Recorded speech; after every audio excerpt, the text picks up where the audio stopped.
Bueno, pues seguimos. Seguimos después de haber concluido la frase subliminal en el vídeo anterior, ¿no? Y bueno, pues aquí nos encontramos con que una vez terminada esa fase, una vez que hemos aceptado la prueba y la hemos comprendido como un gesto de predilección divina, y la hemos vivido como un momento de purificación, pues ya se sale de esa fase subliminal para entrar en una nueva fase del camino espiritual, que es como la reestructuración, la reconstrucción, y en este tiempo va naciendo o nace un hombre nuevo, ¿no? Es el tiempo de la construcción del hombre nuevo, de la regeneración nueva, ¿no? Del nacimiento de un yo que al final es un yo según los planes de Dios, ¿no? Ya purificado, ya encarrilado hacia la santidad, hacia el plan de felicidad que Dios tiene para nosotros, ¿no? Porque al final la santidad no es nada más que ese plan llevado pues a plenitud, culminando. Y bueno, toda la personalidad se va, como si dijéramos, reorganizando, pues es que no sé cómo explicarlo, se vuelve a recolocar todo. O sea, en la fase subliminal uno está como descoyuntado, roto, descolocado, porque la purificación es así, ¿no? De alguna manera es como si Dios nos desmontara, limpiara bien todas las piezas, las pusiera a punto, las dejara en un estado óptimo y ahora todo volviera a encajar nuevamente, pero además encaja, ya purificado, encaja con suavidad, sin aristas, sin brusquedad, y da lugar pues a un hombre absolutamente nuevo, renovado, purificado, ¿no? Esta operación va a la raíz, ¿no? Y aprovecha toda la labor que Dios ha ido haciendo en nosotros hasta ahora, ¿no? Ahora mismo, sustancialmente, como digo, se trata de construir y reconstruir continuamente a la persona, pero no solo a la persona, porque si no, no serviría de mucho, sino que se construye y se reconstruye a la persona en la relación con Dios, ¿no? Una relación con Dios nueva, preciosa, llena de fuerza, llena de sentido, que no nos conduce a ilusiones, a imaginaciones, a una serie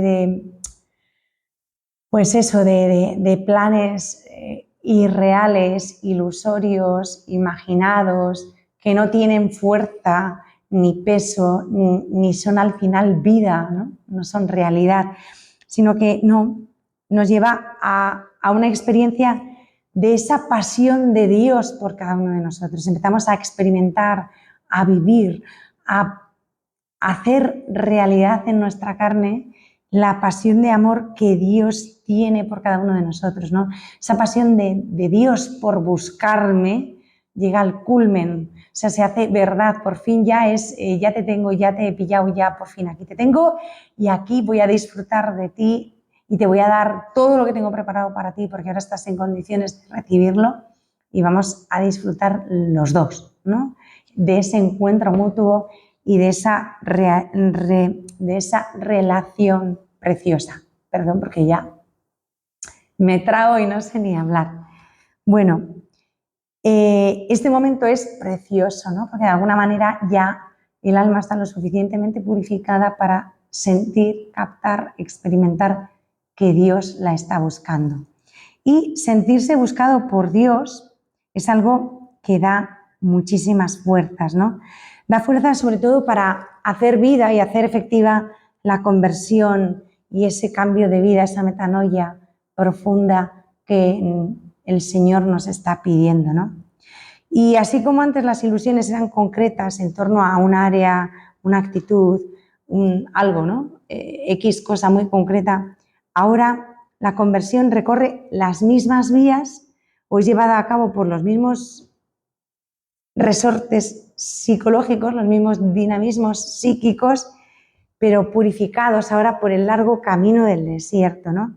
Y entonces vamos a ver cómo 3 conversiones como signo de un proyecto eficaz de reconstrucción, ¿no? Vamos a ver una conversión moral que nos hace hijos del Padre. Después vamos a ver,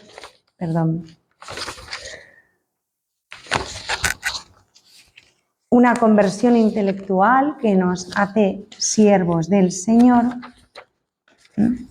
Y por último vamos a ver una conversión afectiva que nos hace amigos de Dios. Todo esto lo he dicho así en 3 palabritas, pero obviamente esto nos va a llevar varios vídeos, ¿no? Porque requiere una explicación, pero en cualquier caso es una situación preciosa, es un camino bellísimo y conforme uno va penetrando en esto y a mí me ha pasado según he ido leyendo, estudiándome los apuntes, reflexionando, lo que hace es como que el corazón se enciende y se desea muchísimo llegar a esa fase de reconstrucción, ¿no? A ese hombre nuevo. Entonces, cuando piensas que tienes que pasar primero por las 2 fases anteriores, dices, pero cuando lees esto, cuando comprendes esto, cuando conoces esto, dices, yo quiero gozar de Dios con toda la capacidad que Dios me ha dado de gozar, ¿no? Que no falte nada de esto. Entonces, bueno, pues estas 3 conversiones, pues, como digo, conversión moral, conversión intelectual y por último terminando la conversión profunda de los sentimientos del corazón, que llamamos afectiva, ¿no? Pues esas 3 conversiones, ninguna es aislada, o sea, están conectadas entre sí, ¿no? Y mutuamente interactúan y convergen en una síntesis armónica, una síntesis llena de Dios y llena de paz y llena de alegría, ¿no? Y llena de amor. Y nos llevan al cumplimiento natural del proceso de conversión.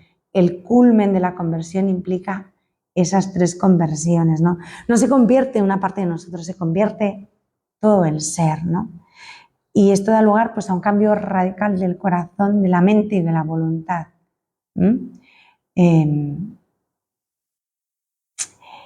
Y bueno, pues esta es la auténtica conversión religiosa, ¿no? Bien, llegado aquí empezamos con la conversión moral, ¿no? La conversión moral que nos hace hijos del Padre. Esto es precioso, o sea, pasamos de una moral de siervos, de esclavos, a una moral de hijos. Y esto es tan bonito. Bueno, pues en este punto yo creo que ya nos ha quedado súper clarísimo, llevamos no sé cuántos vídeos oyéndolo, que la vocación de todo ser humano es la de encontrarse con Dios, la de tener experiencia de Dios, ¿no? Es la llamada última de todo ser humano. No se trata de una búsqueda opcional, tampoco de un esfuerzo imposible reservado para una élite, ¿no? Unos pocos privilegiados que van a llegar a la santidad, que van a tener todo súper controlado, que son gente especial, son de otra pasta. Los santos son diferentes. De hecho, hay una expresión que es la de este tiene madera de santo. No. No hay una madera especial para los santos. Los santos están hechos del mismo barro, de la misma madera y del mismo material que el resto de los hombres, ¿no? Lo único que han hecho los santos, así como diferente, es esa llamada profunda que todo ser humano experimenta de encontrarse con Dios, de buscar a Dios, de relacionarse con Él, pues de tener experiencia de Dios, esa llamada profunda, vital, sustancial. Ellos se la han tomado en serio y han intentado responder a esa llamada, pero no son una gente especial o una élite de perfectos. De hecho, hay muchos santos, son muy conocidos, que eran unos pintas de aquí te espero escopeta hasta que se convirtieron. Tenemos a San Agustín que sin comentarios. San Francisco Javier por ejemplo, tampoco era precisamente un modelo, un dechado de virtudes. San Ignacio de Loyola, telita también el capitán Loyola hasta que se convierte, ¿no? La Santa Madre mismamente, tampoco es que sea, pero bueno, tuvo también sus resistencias a la gracia, ¿no? Hasta el punto de llegar a dejar la oración, dice ella. O sea, que los santos no nacieron santitos y con la aureola ya brillándoles debajo del pelito, así cuando nacieron. No. La santidad es también una llamada a la que hay que responder. Primero es tener experiencia de Dios, es la primera parte de esa llamada. Y la segunda parte de esa llamada es llegar a vivir esa experiencia en plenitud. Y también hay que responder, y eso se llama santidad. ¿Vale? Entonces, bueno, quedamos en que es una llamada para todos, libre, pero profundamente significativa.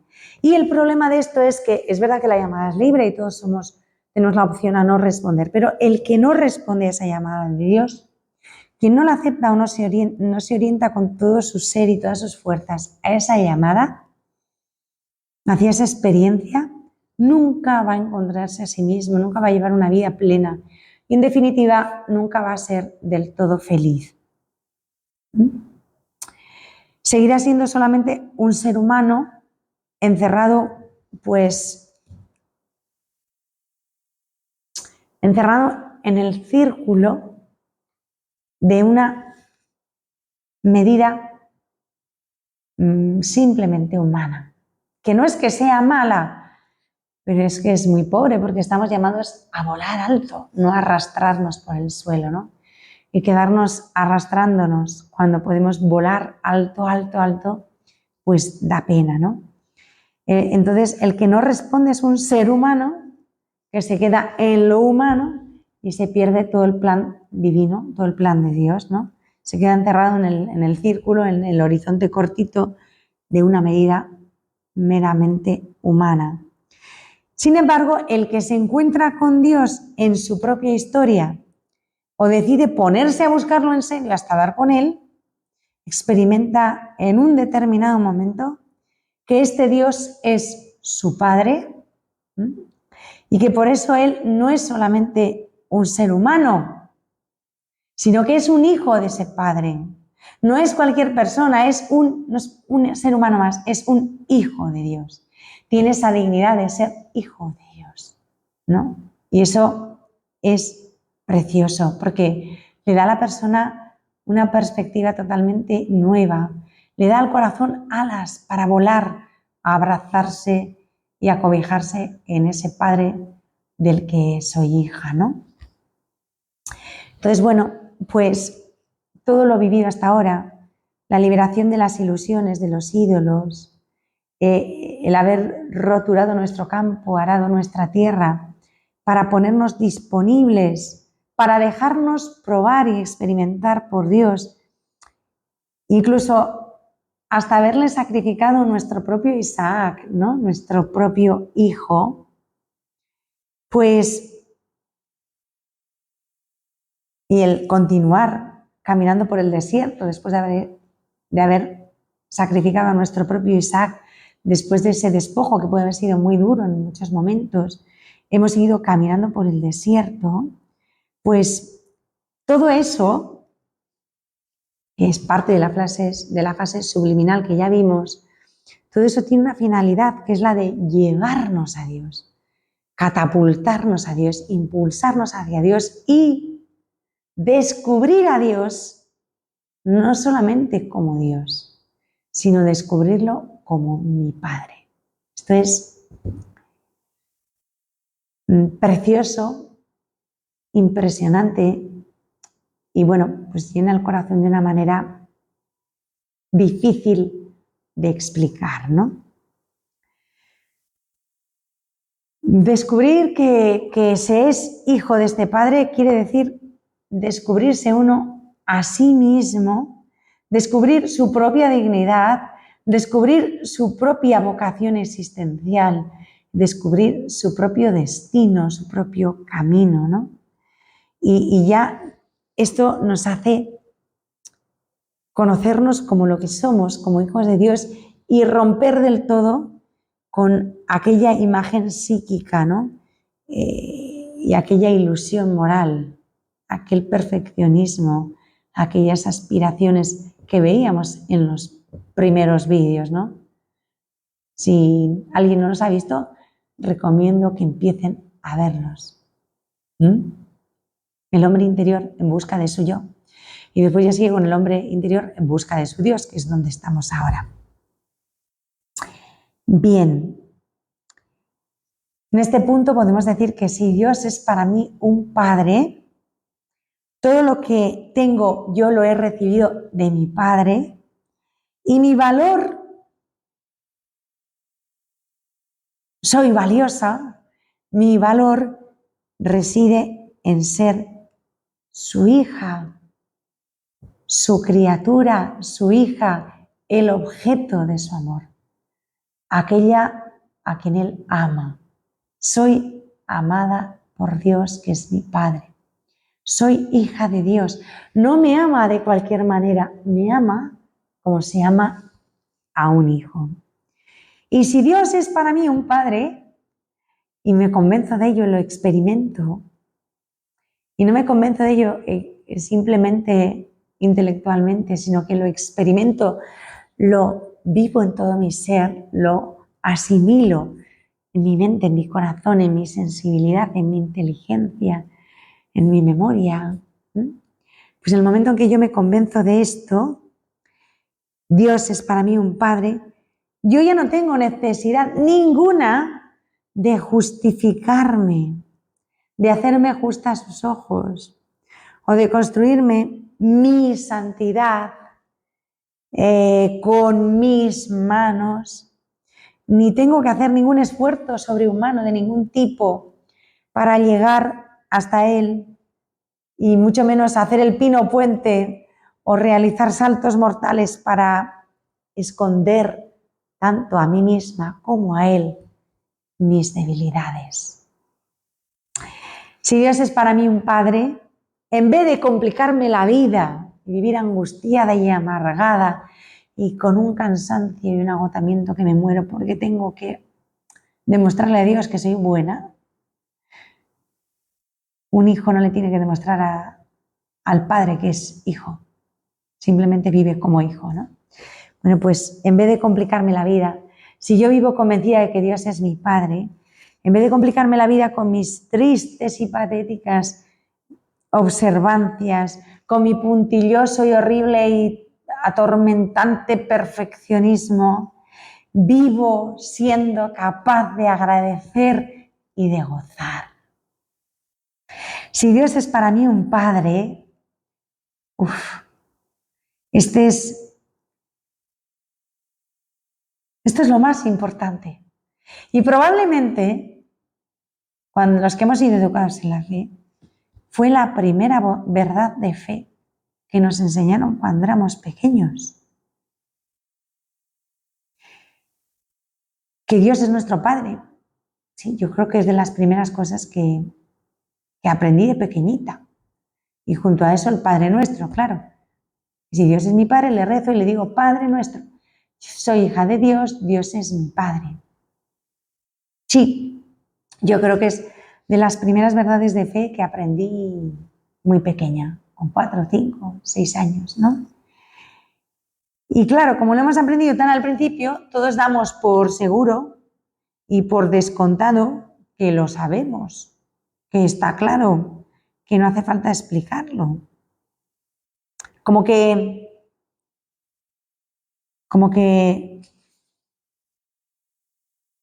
no sé, como que lo damos por descontado, ¿no?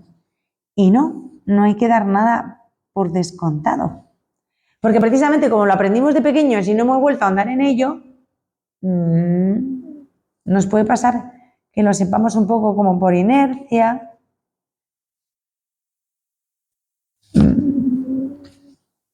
Pues porque nos lo dijeron y ahí está, pero no somos de verdad conscientes de que es nuestro Padre. Y por eso también nos resulta difícil creer que Dios es Padre cuando nos detenemos a pensar en lo que supone de verdad un Padre. qué es un padre y cómo es un padre. Nunca nos lo hemos llegado a creer del todo. Nos lo enseñaron cuando éramos pequeños y no nos hemos detenido a profundizar en la paternidad de Dios, ¿no? Es probable que nos pase esto. Y hay una cosa que es básica, y esto lo vamos a apuntar para siempre. En nuestro camino espiritual, sea el que sea nuestro itinerario, sea por donde sea que Dios nos lleve, hay una cosa que tenemos que aprender siempre y no dejar de aprenderla nunca hasta el día último de nuestra vida, y nunca estará lo suficientemente aprendida ni habremos llegado hasta el final de ese aprendizaje. Mirad, nuestro camino espiritual es un continuo aprender a decir Abba, Padre. Y ahora, en los vídeos siguientes, vamos a continuar viendo y aprendiendo quién es este Padre, ¿no? Y de qué manera nos trata, nos cuida y se comporta.